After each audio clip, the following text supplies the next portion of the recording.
artificial intelligence will completely transform our world. But what is AI?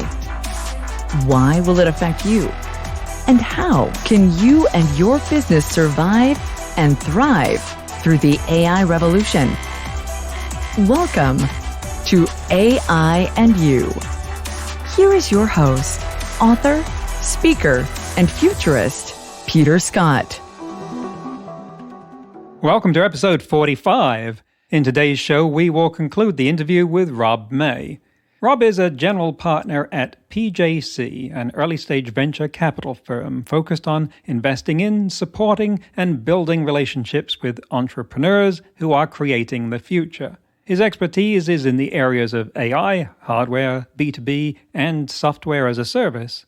Before joining PJC, Rob was the co-founder and CEO of Talla, an AI and automation platform transforming the way businesses deliver customer support. As an angel investor, he made over 70 early-stage AI investments, and I strongly recommend his leading newsletter on artificial intelligence called InsideAI. Last week, we talked about how Rob got into the field of venture capital, because he started out as an engineer designing chips, and not a lot of engineers end up as venture capitalists, so I was particularly interested to find out how that happened to Rob. We also talked about brain-machine interfaces, which I was a little surprised to find out are already on Rob's radar. And we talked some about digital assistants, like the ones he built at Talla. We'll talk more about those in the second half of the interview coming up, connecting them with effective computing. And we'll talk about what AI startups should and shouldn't be doing. That and more as we get back to Rob May. I can hear that your mind is tuned to range over these huge areas. You're talking there about social safeguards and protection against Six Sigma events. And it reminds me that we were talking before we started the recording here about the interdisciplinary nature of artificial intelligence and how that attracted you. In the work that you do with startups in AI, we're talking about something that's been characterized as the new electricity. And so there's two ways that could show up. It could be AI as a service. A company says, we're providing AI to, doesn't matter what, healthcare, accounting, military, same tool, different applications.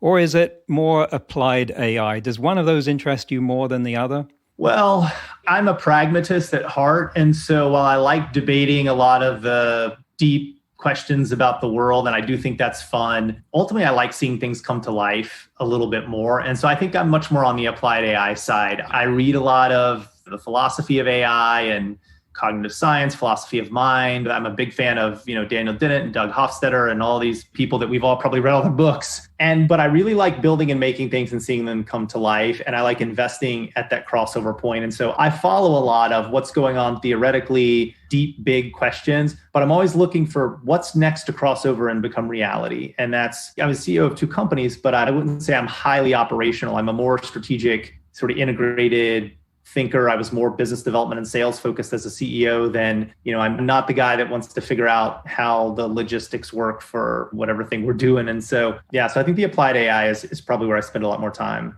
Okay. And so talking about then things that are getting ready to cross over, and we were talking earlier about chatbots and natural language processing. What about effective computing? Is that ready to take off? Emotional interpretation and expression? Yeah, I don't know. I know the Rana El-Kalyoubi from Affectiva is a good friend of mine, and they've had a lot of success with it and are using it a lot in situations related to driving and telling if somebody's tired or angry or maybe shouldn't be driving. But I also think it depends on how far you want to take it. And there's been some studies that show that maybe our emotions aren't always as accurately read as we think.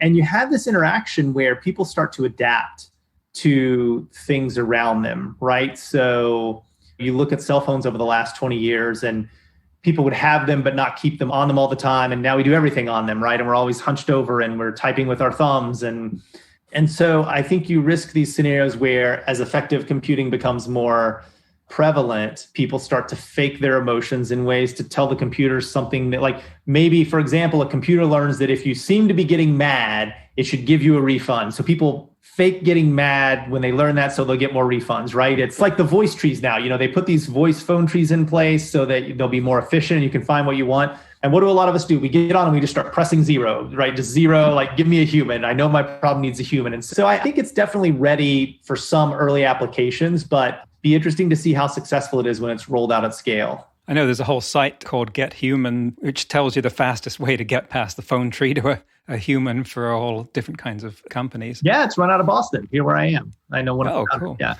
I use it. I've used it quite a few times. In order for a consumer-facing AI to be more valuable, we want it to understand us more. And a lot of the frustration comes with it doesn't have the information to do that. Like, say, we're just having a moment with one of our children, and teachable moment, things are intense, and Alexa perks up to say a package has arrived or something, or thinks she heard her name and yada, yada, yada. It's like, stop, this is not the time. Yeah. And was not reading our emotions. It hasn't been told to do that. But a lot of what we would want to enable that kind of know your customer on steroids through AI would require data gathering that we also say, whoa, you can't know that much about me. Every time we find out how much Facebook or Apple or Google knows about us or have it rubbed in our faces, we're like, oh my God, let's march on Congress. Is that a paradox? Yeah, I think so. I mean, I see so many startups that are trying to raise money that have these ideas that, people should take back control of their data and they should care more about privacy. But the problem is, to improve your privacy and to do that kind of stuff, you have to introduce a little bit of friction a lot of times into the system. If you want to increase security and privacy, you can turn on two-factor authentication for all your applications. Well, now it means you got to get a text message every time you log into something. And it's going to take you 8 to 10 seconds longer. And people don't want that. They don't even want to log out. They just want to stay logged in, which is totally insecure. And so I think our desire for privacy and safety and security is a little more cognitive. And our desire for convenience is a little more emotional. And so I think the desire for convenience keeps winning. But that's also part of the reason that I think some of this is going to have to be legislated, because there's certain situations where core human emotions can be manipulated. Gambling, fast food, these kinds of things where if the government doesn't step in, the market will make it a race to the bottom, right? And so while in general, I'm not in favor of heavy government regulation of technology, I do think this is a place where I think Europe has really led the way with GDPR and some of the stuff that they, a right to be forgotten and some of their laws. And I think I'd like to see us do more of that in the United States. And I'd like to see more movement towards worldwide treaties about how we treat data, personal privacy data, cross-border, and all that kind of stuff, because it's really complicated right now. Are there areas where you see startups wanting to go that your advice would be in general, no, don't go there for whatever reason? Oh, definitely. There are a handful of problems that people always want to solve that sound like good ideas that never work because of other structures. So I can't tell you how many companies I've seen that have done this, like, well, look, here's how we'll fix advertising online. We're just it's micropayments for content. So you want to read this article, you pay half of a penny and you can just do that. And those things never seem to work because you have a scale problem, right? You have to get them out everywhere before they're valuable. And then people want transparency. And so I've seen so many of these sites. Secret was one of these where you could post stuff, you could tell truths about people. I've seen sites where people are like honest, real feedback. But anonymity always breaks these systems, and they end up like people don't really it hurts to get real feedback a lot of times. Like society's kind of built on lying to each other to some extent, right? About to maintain social ties. And so there's some things like that, the own your own data, privacy, have a little bucket that you share with Facebook when you want to be advertised to is one. Yeah, so we see a lot of these. And then those are very specific. They also come in conceptual flavors, right? Like super technical people think about a lot of things that they think other people would like that other people wouldn't like, and sort of try to build some of those companies as well. So yeah, we're always dealing with kind of those paradoxes of what people think should exist, human tendencies that are pitted against each other, and what's ultimately really scalable and possible as a business model. What have people in startups not addressed that you would love to see someone get into? Well, so let me take that from a problem space and a technical space. I think from a technical space, I would love to see more companies working on AI that's not neural network driven. So I've seen this in academia, which is you can look at Bayesian analysis, symbolic logic processing, evolutionary algorithms. There are other forms of AI. And I'm not aware of many companies that are using those in sort of production systems for things. We're starting to get there. I've seen some work out of IBM, for example, on using neural networks with symbolic logic, maybe use neural networks to generate symbolic logic. And then symbolic logic makes it easier to do logic and reasoning and higher order functions that neural networks can't currently do. So I think that's interesting. I'd like to see more people working on that tech. I've seen a few, but there's not a lot of startups doing it. And then from a problem space perspective, I think there's a bunch of interesting problems to solve. One that may or may not end up with an AI solution is I think B2B buying is broken, right? So when you have a new type of software today and you want to sell it, you make a lot of content, you put it online, but you do a lot of cold emails and cold calling and everything else, and you spam people, and it's annoying. But people do need to be aware of products and they do need to buy them. And I used to go to this buyers conference. I think it was called the CIO Forum or something like that. And, they would invite 150 sort of CIOs and they would pay for them to come. And they would say, look, you're going to hear from your peers. We're going to have a fun poker night. You're going to play golf and you're going to listen to 8 pitches, half-hour pitches from companies. And you would ask these CIOs, these are, heads of companies and cities and state governments and things like that. And it's like, why did you come to this thing for 2 days to get pitched? And they're like, well, I have a good time and I get to see a bunch of people I don't normally see. And I also don't mind the pitches. Like I need to buy stuff and I want to know what's out there. And it's better than getting 30 phone calls a day from random people. And so it seems like there should be some way for somebody to get in and fix that. Like know what you actually need and screen stuff so that you only actually get pitched and only take pitches on stuff you're really in the market to buy or would really be useful for your company. I mean, I started 2 SaaS companies and we would get pitched on things like equipment leasing. Like we don't lease any equipment. Like what would I use this for? So I think that's an interesting problem. And then with respect to AI, I think most of the most interesting issues are around edge computing right now because people are predicting that this will be bigger than cloud computing. You're going to put machine learning models in every device. Every camera is going to have a facial recognition model or something else. Things are going to have voice recognition in them. And as these models get better and more accurate, they do it by getting bigger typically. So how do you compress these models that run on these large server-side chips and put them on very small, cheap microcontrollers? Because it's not like if I have a camera that is connected outside of my house and it's trying to look for faces of certain people and identify if it's my family member or not, right? Should I let them in or something like that? It's not cost effective to send that up 5 times a second back up to the clouds for inference and whatever. Is there a person in there or not? Like you have to do that inference down on the camera. It's more economically feasible. But putting that model to the camera is hard depending on the hardware that you're using without driving the cost of the camera up, right? I mean, I'm not going to pay $700 for a video camera that previously I could get for $89 mounted on in front of my house. So I really have been looking at a lot of companies that are working on how to either build those models with less data by pruning the data sets or compressing the models on the other side so that they can fit on these things or just different tools like that. So I really think the electronic design tools around neural network models going into production are a big place with a lot of problems to fix. That's interesting. I think the conventional wisdom would be that 5G plus Starlink and eventual 6G with terabit speed would say that you could go to the cloud cheaply.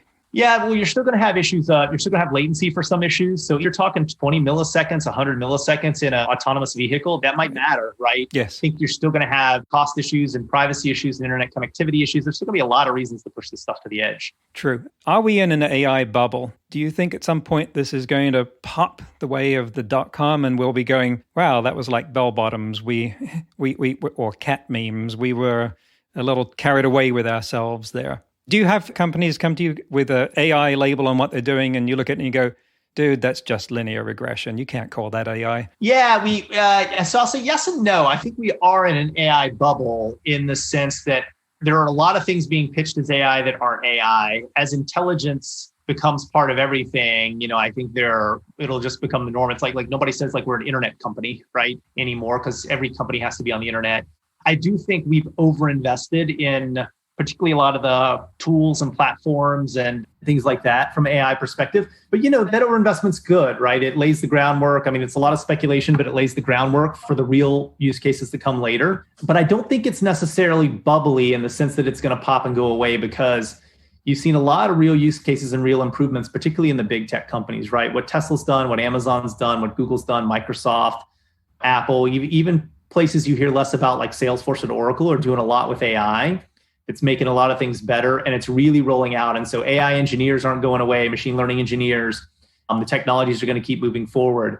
But yeah, there's too many companies in some spaces. The MLOps space is a perfect example where everybody saw the rise of DevOps and some of these companies that got big, Splunk and Datadog and people, and everybody said, wow, we want to have the MLOps version of this, where instead of looking at all the server and compute stuff, we're looking at the data and managing the data flows and everything around the models. And there's so many companies in that space. At PJC, we haven't made a bet because I don't know how you tell who's going to win. I think it's going to be a little bit of randomness and luck and who raises the most money first. And so there's definitely some bubbly subgenres of AI for sure. So you've got this newsletter, InsideAI, with a very large base of subscribers, very successful. That's how I first learned about you. What was your goal in establishing that? What has it done for you?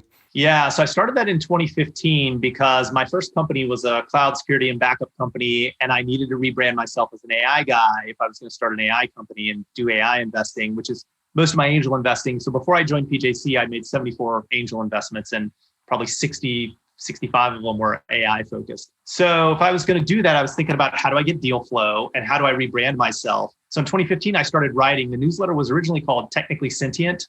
And when it got to about 2,000 or 3,000 subscribers, Jason Calacanis, who's a friend of mine, was doing the Inside.com thing. And he said, hey, we want to launch an AI newsletter. I love yours. Let's just put up here. You can have full editorial control. So I put it there. And I was writing every other week. And then I started writing weekly commentary. And we changed the name to InsideAI. They grew it to 10,000 subscribers in just a matter of weeks, right? And then now it's got about 30,000 subscribers. It's one of their, I think it's the newsletter. I think they have a couple hundred newsletters, and mine has the highest open rate.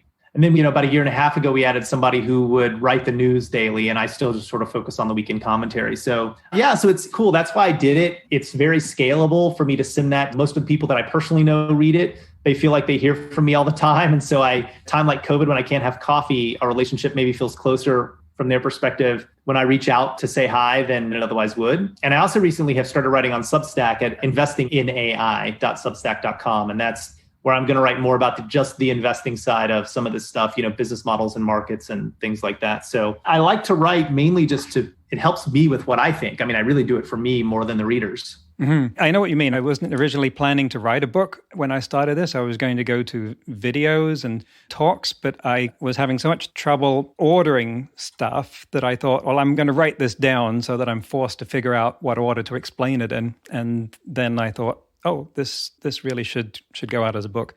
Yeah. How should people keep up with what you're doing and find more about your different ventures and publications? Yeah. So the best thing would be, you can follow me on Twitter. I'm just Rob May, ROBMAY, or investinginai.substack.com is probably the place where you'll see the most stuff about me personally and some of that. Any advice for someone starting out in your field if you're mentoring them? Well, if you want to get into venture capital, it's really hard, right? You either have to be a successful CEO a couple of times or a successful entrepreneur, or you have to work your way up a very long ladder from associate analysts, principal to a partner. So I would just encourage people, whatever field you're in, try to stand out, do something different, write, blog, podcasts, organize meetups when COVID's over, whatever you can do to just rise above the rest a little bit. And it's hard. I wrote InsideAI when it got started. 6 months into it, I had 150 people read it, right? And it seems very depressing, but a lot of this is just keeping at these things, right? Consistency and discipline and all that takes you a long way. How would you like AI to change your life in 10 years? Well, I would really love something that recorded everything I did all day. And I could ask it questions like, hey, when I was talking to my friend Steve the other day and he mentioned that restaurant and that made me think about that dish that I had, what was that? Those are the kinds of questions that I can never remember the answer to. So I'd love to have something like that, or I'd love to see AI revamp education. I think people learn so differently and the educational system has been so homogenous. And I think to be able to tailor education to every child so that they can learn at the appropriate sort of pace and the things that make things interesting to them, I think could really, really change the world. That's a great place to end this. Rob May, thanks for coming on the show. Yeah, thanks for having me. This was fun. That's the end of the interview. I hope you're having as much fun with these interviews as I am, because I find our guests utterly fascinating. And I wish I could talk with them for much longer than the hour we typically get to spend together. Maybe one day we'll be able to make something like that happen, like, say, a panel discussion, or an all-day workshop, or a live lecture series. Which reminds me that if you want to see anything like that happen, it all depends on listeners. So this is me telling you to share the show and tell your friends about it and give us a 5-star rating on iTunes or wherever you're listening to us. Now, I suck at marketing, so I don't say this nearly as often as a lot of podcast hosts do, but it really does make a difference. Our listener base continues to grow with every show, and that's thanks to your sharing about us, which all helps to win the battle for attention. In today's news ripped from the headlines about AI, the National Highway Traffic Safety Administration, or NHTSA, announced that it has opened 27 investigations into crashes of Tesla cars. NHTSA said in July that its, quote, Special Crash Investigations Team has looked into 19 crashes involving Tesla vehicles where it was believed some form of advanced driver assistance system was engaged at the time of the incident, end quote. In one example, Michigan State Police said a parked patrol car was struck by a Tesla apparently in autopilot mode while investigating a traffic crash near Lansing on Interstate 96. No one was injured, and the 22-year-old Tesla driver was issued traffic citations. So this is important, and it's going to be hard to parse out what's important and what isn't, because every incident involving autonomous vehicles is going to get a huge amount of attention. AV runs over a cat, it's going to be headline news. An AV ran over a person outside Tempe, Arizona, and Uber stopped that testing. Now, there are 30,000 people killed every year by traffic accidents in the United States alone, and they don't get hardly any attention. So are we being unfair to the autonomous vehicles? Well, certainly they're going to get more than their fair share of attention because they're new and we don't know what they're going to do. On the other hand, they're driving a lot less than human drivers are right now, so really, we have to look at statistics to find out whether the attention that they're getting for these crashes is warranted. Elon Musk has said that Teslas are already safer than human drivers, but we need some kind of analysis to tell us whether that's true and how true it is. The entire point of making autonomous vehicles is to reduce that 30,000 a year figure by at least 90%. Otherwise, it's just not worth the billions that are being spent on that by Tesla and many other companies.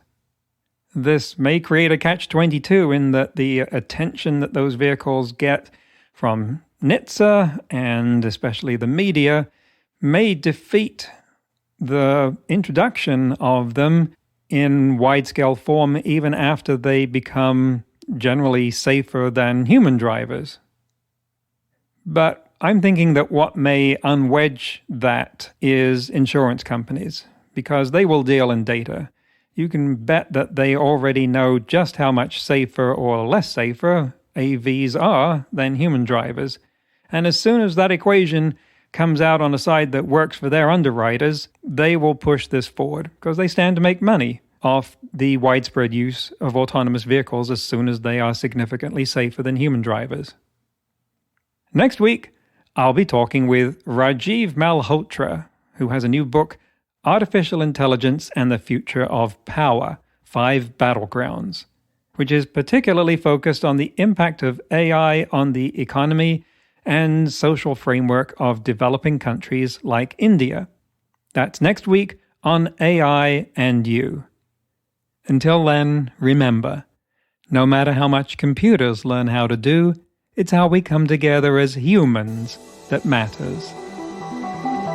That's all for this episode of AI and You. Please leave a rating and comment and share with your friends. Get the book Crisis of Control and see more videos and articles at aiandyou.net. That's aiandyou.net, where you can also send us your questions. Thank you for listening.